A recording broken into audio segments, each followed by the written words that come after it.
नमोस्तों महाराज जी, मैं सम्मेत शिखर जी की वंदना और पंच तीर्थ की पहली बार यात्रा पर जा रहा हूँ।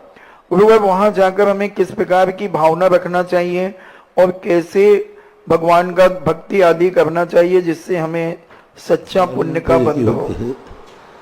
हमारे यहाँ तो एक ही भक्ति का स्वरूप है।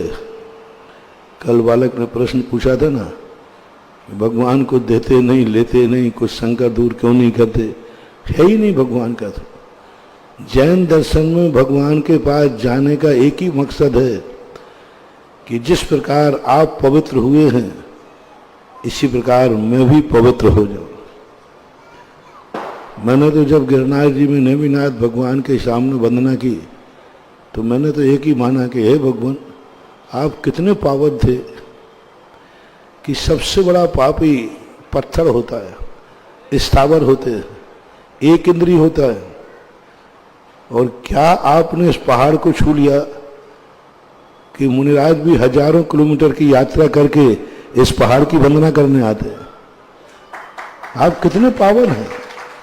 बस मुझे आपसे कुछ नहीं चाहिए, मैं भी इतना पावन हो जाऊं, जिस पहाड़ पर शरीर छोड़ूं वो पहाड़ भी पावन हो जाए।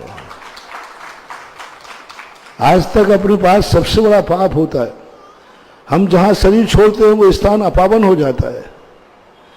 हम घर में मरते हैं तो घर को अशुद्ध कर देते हैं। हम मरघट में जलते हैं, मरघट को अपावन, उस भूमि को अपावन कर देते हैं। मरघट अपावन हो गया।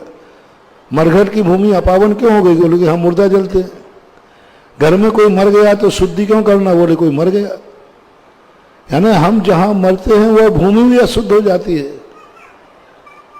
कैसे आपने कि आपने जहां शरीर छोड़ा वो भूमि भी पवित्र हो गई। तो वो पवित्र रहता हमें चाहिए कि जहां हम शरीर छोड़ें वो स्थान पवित्र अपवित्र नहीं, इतना पवित्र हो जाए कि हजारों साल तक वो पवित्रता को बना रहे। तो सिद्ध भूमियों पर जाने के बाद हमें वही सिद्धत्व पाने का भाव करना चाहिए।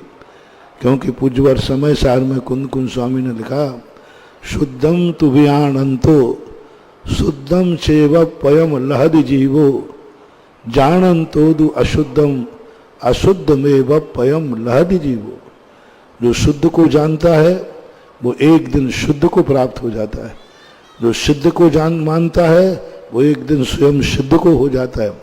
जो जिसकी आराधना करता है एक दिन वह आराधक भी उस आराध्य दशा को प्राप्त हो जाता है।